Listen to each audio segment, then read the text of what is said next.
Assalamualaikum warahmatullahi wabarakatuh. Perkenalkan, nama saya Ismail Adi Adaha, NPM 20106312500055. Saya adalah mahasiswa pertukaran dari Universitas Singapura Bangsa Karawang. Kali ini saya akan menjelaskan tentang memori eksternal pada mata kuliah Organisasi Arsitektur Komputer. Sebelum kita menjelaskan tentang memori eksternal, saya akan menjelaskan terlebih dahulu tentang pengertian memori. Memori merupakan bagian dari komputer yang berfungsi sebagai tempat penyimpanan informasi yang harus diatur dan dijaga sebaik-baiknya. Memori biasanya disebut juga dengan istilah komputer storage, komputer memory, atau memori. Merupakan piranti komputer yang digunakan sebagai media penyimpanan data dan informasi pada saat menggunakan komputer.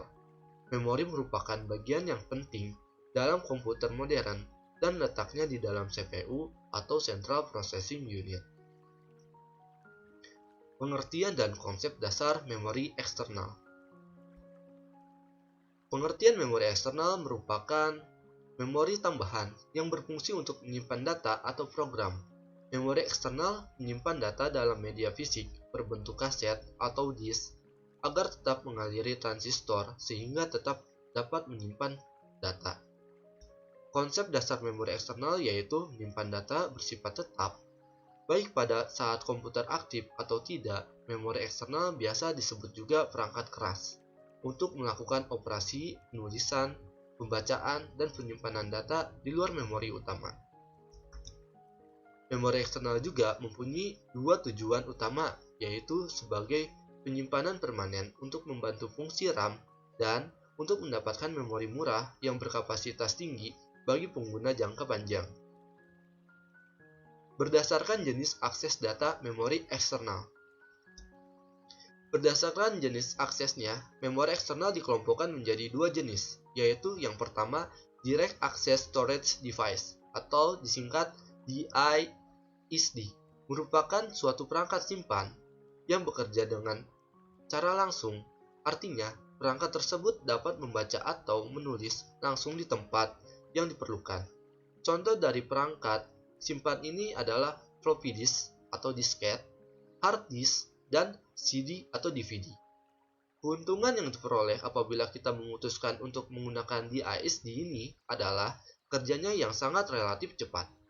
Namun, kelemahan dari sistem penyimpanan DISD ini adalah harga yang kadang-kadang masih terhitung mahal, terutama jika perhitungan alat membaca dan penulisan ini masih mahal di pasaran.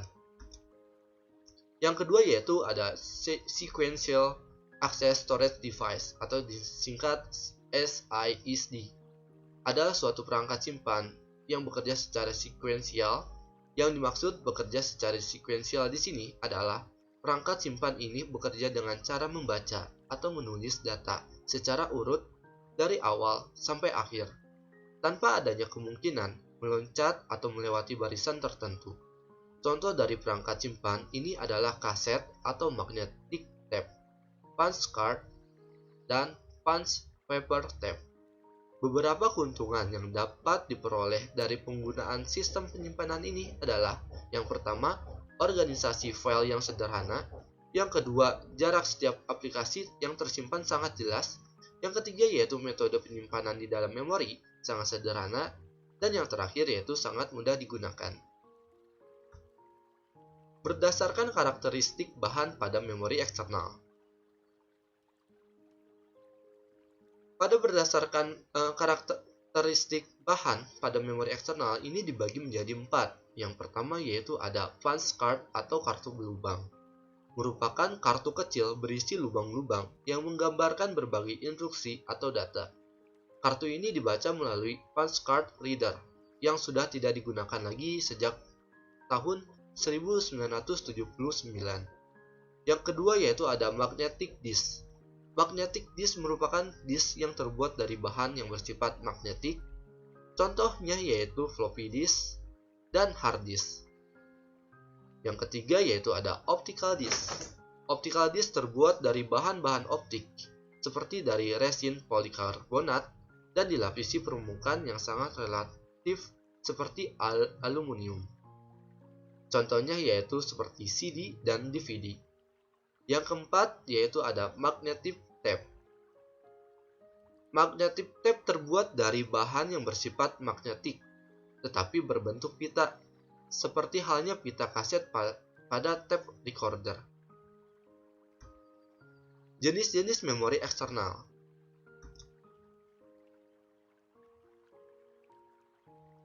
Pada jenis-jenis memori eksternal, yang pertama yaitu ada hard disk eksternal. Adalah perangkat penyimpanan tambahan dan bukan menjadi perangkat utama. Artinya, tanpa perangkat ini, komputer tetap dapat jalan secara normal karena perangkat ini berfungsi sebagai media tambahan yang fungsinya sebenarnya hampir sama. Namun, perangkat ini lebih fleksibel karena bisa dipasang dan dicopot tanpa harus membongkar casing komputer. Kelebihan pada hard disk eksternal yaitu yang pertama, mempunyai kapasitas yang besar. Yang kedua, proses pembacanya yang sangat cepat. Yang ketiga, relatif tahan lama. Yang keempat, storage yang cukup besar. Yang kelima yaitu fleksibel, bisa dibawa kemana-mana. Tetapi kekurangan pada hard disk eksternal itu yang pertama, harganya yang cukup mahal. Yang kedua, rawan terjadi bad sector. Yang ketiga, bentuk fisik yang besar dan relatif berat. Yang keempat, mudah rusak bila terkena benturan fisik. Yang kelima, yaitu motor listrik yang memiliki batasan usia tertentu. Jenis-jenis memori eksternal yang kedua yaitu ada floppy disk. Floppy disk adalah salah satu dari sebagian perangkat keras atau hardware komputer yang berfungsi sebagai alat pembaca disket atau floppy disk, di mana pada dasarnya floppy drive ini memiliki fungsi yang sama dengan perangkat CD atau DVD ROM. Tetapi untuk saat ini floppy drive sudah sangat jarang sekali digunakan oleh penggunanya. Floppy disk adalah sebuah perangkat penyimpanan file atau data portable yang jayanya pada era tahun 1990-an. Floppy disk pernah populer karena mampu mengangkut file dari komputer ke komputer lain.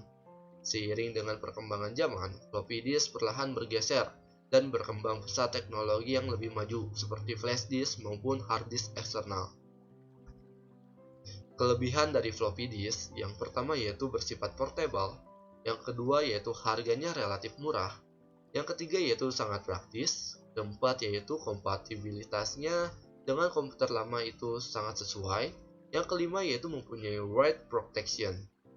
Tetapi kekurangan pada floppy disk ini yang pertama yaitu mudah rusak, yang kedua mempunyai kapasitas yang kecil, yang ketiga yaitu sudah ketinggalan zaman. Jenis-jenis memori eksternal yang ketiga yaitu ada CD-ROM. CD-ROM merupakan sebuah piringan kompak dari jenis piringan optik atau optical disk yang dapat menyimpan data yang cukup besar. Ukuran data yang dapat disimpan saat ini bisa mencapai 700 MB. Penulisan data pada CD-ROM hanya dapat dilakukan sekali saja. Walaupun demikian, optical disk ini memiliki keunggulan dari segi mobilitas, membentuk yang kecil dan tipis memudahkannya untuk dibawa-bawa. Kapasitas penyimpanannya pun cukup besar, yaitu 700 MB. Kelebihan dari CD-ROM ini yaitu yang pertama, mempunyai kapasitas informasi yang kecil dibandingkan media penyimpanan lainnya, namun tetap efisien. Yang kedua yaitu biaya yang murah pada CD-ROM. Yang ketiga yaitu aman dan minimnya terserang dari virus yang ada di laptop dan komputer kita. Dan yang terakhir yaitu disk optik dengan mudah dipindah-pindahkan. Kekurangan pada CD-ROM yaitu bentuk yang tidak praktis, berbeda dengan flash disk. Yang kedua yaitu tidak bisa digunakan untuk file-file besar. Yang ketiga yaitu mudah rusak dan patah karena ringkih atau mudah patah. Yang jenis-jenis memori eksternal yang keempat atau yang terakhir yaitu ada flash disk. Flash disk adalah sebuah alat penyimpanan data eksternal yang dihubungkan port USB yang mampu menyimpan berbagai format data dan memiliki kapasitas penyimpanan yang cukup besar. Sampai saat ini, tersedia flash disk dengan ukuran mulai dari 4 GB sampai dengan Yang paling besar yaitu ada 64 GB. Flash disk dapat menyimpan data secara permanen, walaupun aliran listrik pada rangkaian flash disk tersebut diputuskan. Ini terjadi karena di dalam flash disk terdapat sebuah controller dan memori yang mampu menyimpan data secara permanen, walaupun aliran listrik yang ada pada flash disk tersebut sudah diputuskan oleh user. Kelebihan dari flash disk ini yang pertama yaitu flash disk ini mempunyai ukuran kecil, namun menyediakan kapasitas yang besar. Semakin besar kapasitasnya, tetap sama ukurannya. Yang kedua yaitu bisa dipakai untuk media instalasi Windows. Yang ketiga yaitu tidak perlu instalasi pada flash disk tersebut. Dan yang keempat yaitu harganya yang cukup murah. Kemudian kekurangan pada flash disk tersebut yang pertama, meski ukuran dari flash disk ini terbilang kecil, tetapi mempunyai resiko hilang atau jatuh juga semakin besar. Yang kedua yaitu flash disk juga mudah rusak ketika terkena tetesan air atau basah. Yang ketiga yaitu mempunyai ukuran flash disk yang terbatas, membuat orang lebih mempertimbangkan untuk membeli hard disk eksternal. Terima kasih untuk penyampaian materi tentang memori eksternal. Mohon maaf bila ada kata-kata dan kekurangan dari saya. Mohon maaf. Saya akhiri untuk penyampaian materi memori eksternal pada kali ini. Wabillahi taufik wal hidayah. Wassalamualaikum warahmatullahi wabarakatuh. Terima kasih.